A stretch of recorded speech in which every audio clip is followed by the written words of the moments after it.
To episode 31 of the Free Your Mind podcast. We have got some more guests coming up. When I say we, I don't know who that is.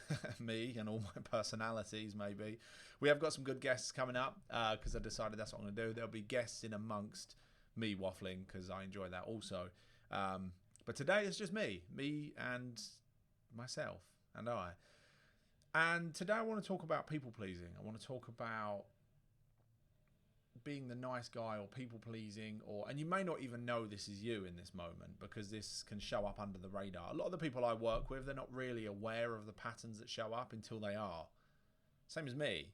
It's only when you see it, you see it. It's a bit like when you don't get a joke and then you get the joke and you're like, oh yeah. You know, it's a bit like that. You've probably experienced that already. If you've been listening, if you've worked with me, whatever, for any length of time, you've probably experienced when you go, holy shit, I didn't see that was going on for me. I didn't know that was there. And once you see it, that awareness is probably most of the battle. Often I find once you notice it, once you see it, it can lose its grip on you. It can dissolve somewhat, or you can be conscious of it. You can go, there it is. So anyway, so I'm going to start with a bit of a story. So this person in particular, this client actually, a story that he was sharing, and part of the reason I can see it in people is because I've seen it for myself. And because I've seen it for myself, I then see it in other people. They say if you spot it, you've got it, which also applies to triggers, by the way. When people trigger you, your judgments on others are usually your judgments of yourself, as you probably know by now. But anyway, let me stay with this subject. So essentially, he likes playing football on a Monday night. His wife's at home, and often he'll get back from work and she's stressed and, had a hard day, etc. He wants to go to football. Now, even if he does go, he feels guilty, he feels bad. He doesn't enjoy it as much because he feels like he shouldn't be there. And he finds himself wanting to stay at home to appease his wife, to help her, but obviously sacrificing himself in the process, right? Now, there has to obviously be a limit here. If you're playing football 7 nights a week, then maybe actually staying home and helping your wife could help, right? If you're out all of the time and you're back one evening, then again, you may want to look at that. But only you get to decide where your boundaries are, where your limits are. But in this case, that's the one thing he does, and it's very useful to him from a health perspective, a social perspective. But when we look deeper at this, it's like, has she said that? No, she likes me going. She's happy for me to go. Okay, cool. So first thing is obviously ask her, find out, and explore that. But it was interesting to see that he is the driving force behind that, and the feeling of guilt. I've had this. I have this. I still get this sometimes, that guilt when I'm away, or that guilt when I go somewhere, etc.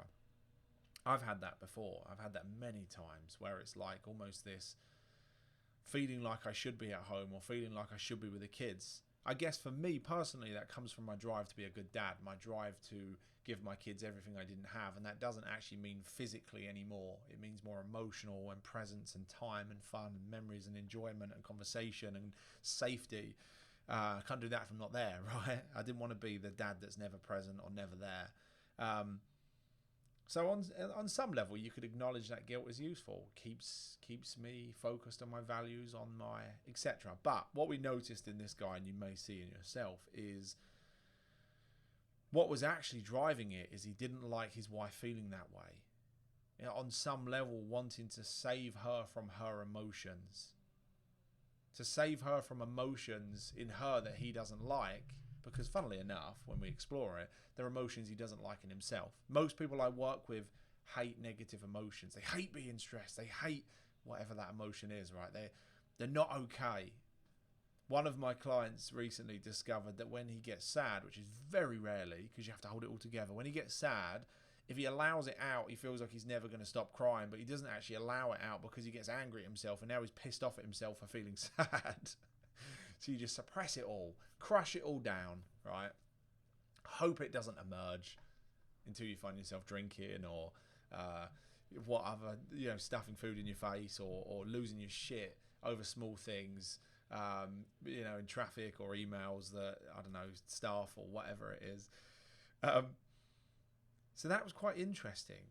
Because if we are not comfortable with our own emotions, then we aren't going to be comfortable with the emotions in our kids, for example, or our wife.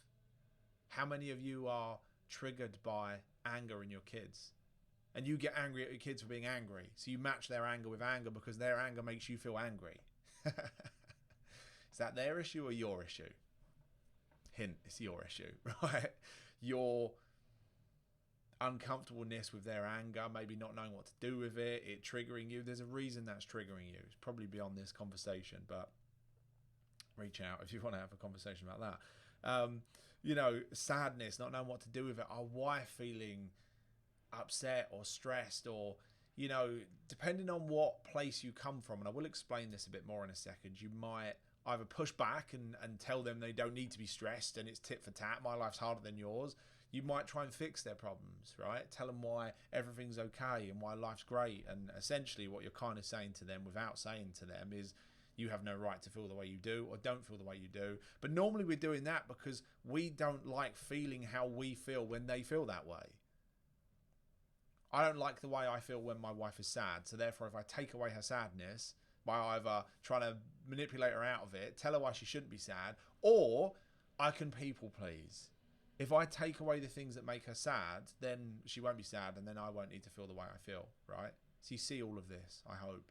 Everything points back to you because your experience can only happen inside of you. Your emotions, your thoughts, that's what triggers are. If you're being triggered by traffic or some dickheads or staff or colleagues or your boss or whatever job it is you do or whatever your life is, right? Those triggers are pointing you home to your own emotions, and they're normally emotions that you haven't dealt with, you haven't worked through, or they're parts of your shadow, if you want to call it that. They're parts of yourself that you're trying to suppress or deny. They're parts of yourself that you don't want to see. Or there's just a general feeling of discomfort around those emotions. Often goes back to kind of childhood and adolescence and how we've learnt to adapt, right? So let's stick with the people pleaser theme for today. So essentially what it is think about it like this, right? You know this by now, I'm sure. If you don't, go back, listen to all my other shit, then come back again. We, on some level, are built to survive. Essentially, that's it. We're here to survive.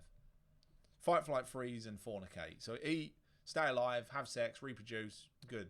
We continue to perpetuate the species. That is ultimately, on a really kind of primary level, what we're here to do. All this other stuff, purpose and love and creativity, that's all come later. That's all, as we've evolved more as beings and we've become aware of consciousness. We're consciousness that become aware of itself. But the thing is on a deeper level, on a nervous system level, on a reptilian brain level, or even a mammalian brain level, we are still animals. We think that logic is driving the car, but it isn't. It's emotion. And often it's what our brain wants, not what we logically think we want. Logically, our human brain says, right, I want to be in shape and make loads of money and be a good dad. But if our nervous system or our brain has other ideas, then tough shit. It's a case of tough titty, right? You're fucking doing drugs, you're sabotaging shit, you're procrastinating, you're laying in bed because you can't be asked for anything, you're angry, you're losing your shit, whatever it is, right? That is the point of this conversation, because if we don't know ourselves on that level, we can't be better. If we don't know ourselves on a nervous system level, a brain level, a deeper level, the darkest parts of ourselves level, we can't be better, we can't do better, we can't evolve. And that is the thing here. So, fight, flight, freeze, right? Stress shows up, we're triggered. You probably know that feeling. I get a sinking feeling in my stomach. I get this feeling in my stomach.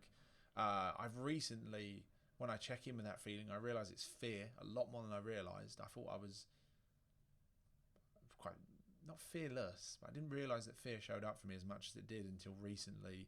I've dropped more into that, getting to know myself on a deeper level, because it never ends. It's like almost like Inception. You drop into this dream within a dream within a dream within a dream. So you just keep going and going. Really fun, but where was I? Fear. So you know that feeling when you get triggered, right? You know it. I realise I lose my ability to talk as well. I can't see clearly. My vision goes a little bit. I can feel anger. Anger is an emotion that shows up for me a lot. Overwhelm, confusion, this feeling in my stomach. Depending on what the feeling is, sadness tends to be behind my eyes. Sometimes a lump in my throat that shows up sometimes, but mainly this deep feeling in my stomach. And we're triggered, right? Fight. We're going to punch it. We're going to smash it. We're going to shout at it. We're going to overwork. We're going to run at it. We're going to burn ourselves into the ground. We're going to work 400 hours this week to tackle the threat, right? Whatever that threat is. Flight, as you probably know, is run away from it. That can show up as, in some ways, sitting on the sofa, not being able to face your emails or get on with your day, not logging into your bank account because you're scared of what's going to be there, ignoring emails from your accountant, not being proactive and messaging a client and telling them the work's going to be late because you're hoping if you just ignore it, it'll go away, not going home because your wife's in a mood. Whatever that flight is, you probably know those patterns in yourself. Run away from the stress, right? Then we've got freeze, which is just kind of deer in headlights. I'm laughing because I'm just imagining, like, clearly I'm in a childish mood today, but I'm picturing from a film. I don't know what the film is, where the deer runs in front of the car. Like, headlights. It's a bit like, I don't know how that helps us survive, but apparently that's there. I think it's like where, we almost don't know what to do. So if we just play dead, everything will be fine. Now, again, if we look at this on a primal level, a tiger comes in, punch it in the face, might be okay. Stab it, potentially. Run away from it, you might be all right. Freeze, if it doesn't see me, we'll be fine. Act dead, maybe it won't eat me. They're normally situation dependent. If a tiger comes in and there's 20 of us, I'm probably going to run because I know I'm quick. If a tiger comes in, I'm on my own. I'm not really sure what I'm going to do at that point. Maybe I'm going to attack it because I'm going to die. So I might as well die trying, right? Who knows? We won't know because from a logical perspective, we think we're going to react a certain way. We don't know because in that moment, logic is off the table. It's too slow. The brain takes over, nervous system takes over, and it runs the pattern it thinks is going to be useful. So you may have experienced that, right? Where you react different to what you thought. Now, interestingly, Fawn, spelled Fawn. So fight, flight, freeze, Fawn. Fawn has been identified as a stress response or a reaction to stress where we try to appease the threat. That's the equivalent of this tiger comes in here and I look around quickly, see what I can feed it. How can I appease the threat? Give it a stroke, feed it some food. How can I make this tiger less angry, less hungry? If I can take away the emotion or the needs of this threat, then I might be okay. If I can feed it, stroke it, befriend it, I might be okay. Now, if we look at that as a kid, if I can be the good boy, stop getting in trouble, get good grades, do the housework, make my mum a cup of tea, whatever. If I can appease her emotions, I might be okay because I need her to survive, right? I can't fight her because I'm going to lose. I can't run away because I'm going to starve. Going into freeze might help, to be fair, if she's coming at me, verbally, or if you just don't do anything, then you just don't make the situation worse. But if I can people please, if I can help her emotion or take away her emotion, we learn on some level we're responsible for other people's emotions, our parents. I think that's where it begins. And then we think we're responsible for our child's emotions or our wife's emotions, or, so you can probably see the theme here. If she's feeling stressed and that makes me feel bad or I feel guilty or that compromises my relationship, I can take away her stress, or I think I can, by staying at home, by being, taking the kids off her so she can go to bed or she can do whatever. And that's not necessarily a bad thing if it's coming from the right place. But the issue with this response is it starts, if it's running for you, it shows up everywhere. It shows up on replying to client emails whilst you're on holiday because you think that they're going to be upset with you and you don't want them to be upset with you. You don't want them to feel angry. You don't want them to think that you aren't doing a good job. So now suddenly you're doing shit you don't want to do, but you wonder why you're doing it, but it's because it's coming from a deeper part, right? It's coming from this kind of people-pleasing part. We might say what we think people want us to say, look the way we think we should, mold in certain situations so that we always avoid conflict, essentially, avoid upsetting people. But the problem with this is sometimes there can be no limit. You're sacrificing yourself constantly to help others. Now, women do this a lot. So I know I have some female listeners as well. Females do this particularly well. Or not, well, I say particularly well, particularly badly. It depends on what way you want to see it. They're very good at this, sacrificing their own needs for everyone else. Some men expect their wives to be that way because that's how they were parented, etc., and then wonder why their wife is suffering with chronic illnesses and miserable. I don't know why I laugh at that. I guess I'm laughing because of the obvious flaws in this system that we don't know until we know, right? So I just found this interesting. I just find this really interesting to notice how this shows up for people. Now, it might not show up for you, but you might see it in others, or it might show up for you, but to certain points. I used to find that I would people please, but then I would suppress that emotion, but then there'd come a point where I'd get angry. It's like I'd people please until I'm angry now, and now everyone can fuck off. Everyone can fuck off. So I just find that really fascinating because, again, when we look at ourselves from that level, we see this fight, flight, freeze, we see this fawn response, and it's very interesting because that awareness is power, because you then get to look at what have I heard in this conversation. You get to sit with what I've said and you think, wow, that landed, that not so much. Where is this showing up for me? And then you get to consciously decide, you get to consciously look at, is this working, is this not? Is this useful, is this not? I can't tell you the answers. I'm not saying it's good or bad, right or wrong, but it's like until we're aware of it, we can't change it. Once we become aware of it, we can change some of it, change all of it, or change none of it. But at least we then know we're making the conscious decision. Yeah, I get that I'm doing this, but I'm okay with that. And I do this, and actually I could probably do that less. You know, for example, you may say, actually, I really love being supportive to my wife, and now I think about it from this level, that's more important than football, and I'm okay doing that. However, I'm not okay replying to clients all the time when I'm on holiday, supposed to be with my wife and kids, so I'm going to stop that. So you get to consciously look at where these patterns are showing up for you. Now, that's what's interesting, is obviously our nervous system hijacks us, our brain hijacks us, and our thoughts hijack us. And until we see that, we can't do much with it. So I'm going to wrap that up, I think. I don't know how long this has been. Let's have a look. 17 minutes. All right, cool. I like it around this time. So I like it to be kind of short, sweet. I like it to leave you with things to think about, to ponder on, to reflect on. I'm going to leave that there for now, I think. Yeah, anyway, I appreciate you being here.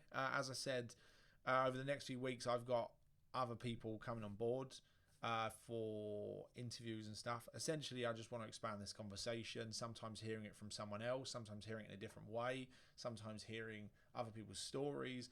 It's all just to create that insight. It's all just to create that new way of thinking. Someone in the gym said to me, they started listening to my podcast, which said it really, it kind of messes with your thinking. I like that. It's like, yeah, that's what I'm trying to do. I'm trying to disrupt, I guess. We can be like robots, just kind of repeating these patterns. Do this, do this, do this, do this, do this, do this, even if they're not working. I like to get in there and mess shit up a little bit, so we kind of create uncertainty or doubt, or you start to question, do I want to live this way? Is this really working for me? Is there a better way of living? Or we start to see, holy shit, that is really affecting me and I didn't even realize, and then we can step back from it. So yeah, anyway, I appreciate you being here. I appreciate you listening or watching, depending on where you are. If this is useful, share it. That's always good, because the more people that listen, the better we become, and the better the world becomes, and the better everything fucking becomes, right? So share it if it was useful, and I'll speak to you soon. Have a good one.